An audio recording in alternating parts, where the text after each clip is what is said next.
এবার যেন ভারতের ধৈর্যের পরীক্ষা নিচ্ছে বাংলাদেশ। ভাবছেন তো কেন এই কথা বলছি?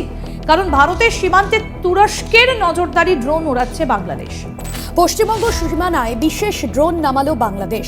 তুরস্কে তৈরি বেয়ারাক্তার TB2 ড্রোন নামানো হয়েছে। ড্রোন শব্দটা শুনলেই চোখের সামনে ভেসে ওঠে হাইটেক কোনো প্রযুক্তি অথবা বিদেশি সিনেমার কোনো অ্যাকশন দৃশ্য। কিন্তু ড্রোন নিয়ে যা বলতে যাচ্ছি তা কোনো সিনেমার অ্যাকশন দৃশ্য নয়। ড্রোন নিয়ে একটি অভিযোগের বিশ্লেষণ করার চেষ্টা করব আমরা। পুরো ভিডিওটি শেষ পর্যন্ত দেখে সত্য মিথ্যা যাচাই করার ভার আপনার উপর ছেড়ে দিলাম।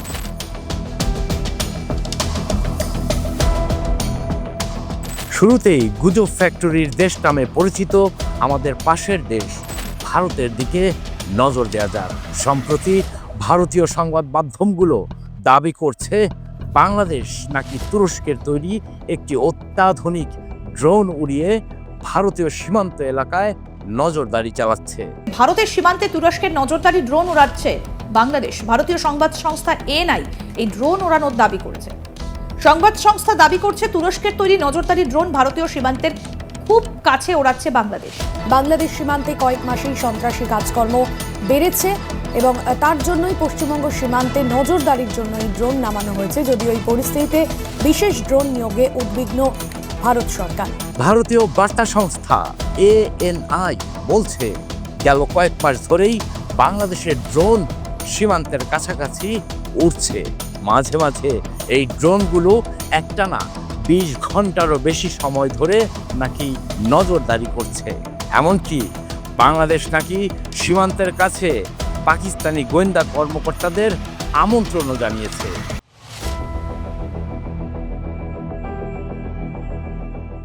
ভারতীয় সংবাদ মাধ্যম নর্থ ইস্ট নিউজের এক প্রতিবেদনে বলা হয় বাংলাদেশের কয়েকটি বায়োরেক্টর TB2 ড্রোন মেঘালয়ের চেরাপুঞ্জি ও শিলংয়ের দক্ষিণে আন্তর্জাতিক সীমান্তের কাছে দেখা গেছে।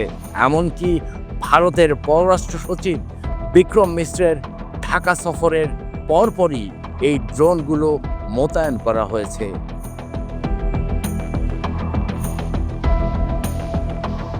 তবে বাংলাদেশের প্রধান উপদেষ্টার প্রেস উইং এ ধরনের সংবাদকে মিথ্যা ও বানোয়াট বলে অভিহিত করছেন। প্রধান উপদেষ্টার প্রেস উইং জানায় বাংলাদেশ তার রুটিন কার্যক্রম ছাড়া দেশের কোনো অংশে ড্রোন মোতায়েন করেনি। আর এই খবরটিকে বাংলাদেশের বিরুদ্ধে একটি সাজানো অভিযানের অংশ হিসেবে দাবি করছেন প্রতিরক্ষা মন্ত্রণালয়ের একজন মুখপাত্র।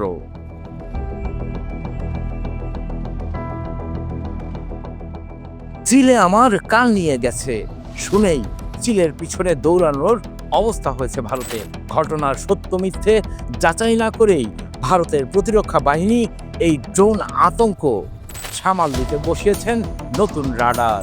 বাংলাদেশের গতিবিধির ওপর নজর রাখার জন্য ভারত রাডার রেখেছে, আর সেখানেই ধরা পড়েছে মাঝে মাঝে কোনো কারণ ছাড়া বাংলাদেশের নিরাপত্তা বাহিনীর TB2 ড্রোনগুলো 20 ঘন্টার বেশি সময় ধরে উড়েছে।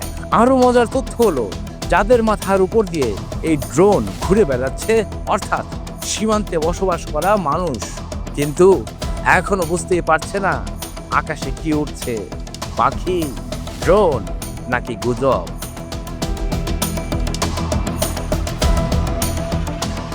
বর্তমানে ভারত বাংলাদেশের মধ্যে কোনো ধরনের কূটনৈতিক উত্তেজনা নেই, শীতল, কিন্তু দুদেশের সম্পর্ক ভালোই বলা যায়। প্রশ্ন হলো হঠাৎ করে ড্রোন কাণ্ড আসলে আসলো কোত্থেকে, কেনই বা আসলো এবং এর পেছনের উদ্দেশ্যই বা কি?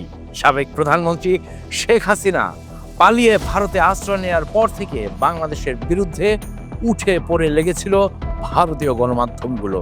সংবাদের নামে গুজব দিয়ে রীতিমতো গুজব ফ্যাক্টরি চালু করেছিল তারা। সত্যের জয় সুনিশ্চিত হয়, আর তাই দিন শেষে ভারতীয় মিথ্যা প্রোপাগান্ডার পর্দা পুরো পৃথিবীর কাছে হয়েছে উন্মোচিত। তবে ড্রোন কাণ্ডকে রাজনৈতিকভাবে এক ধরনের চাপ সৃষ্টির কৌশল বলে মনে করছেন বিশেষজ্ঞরা।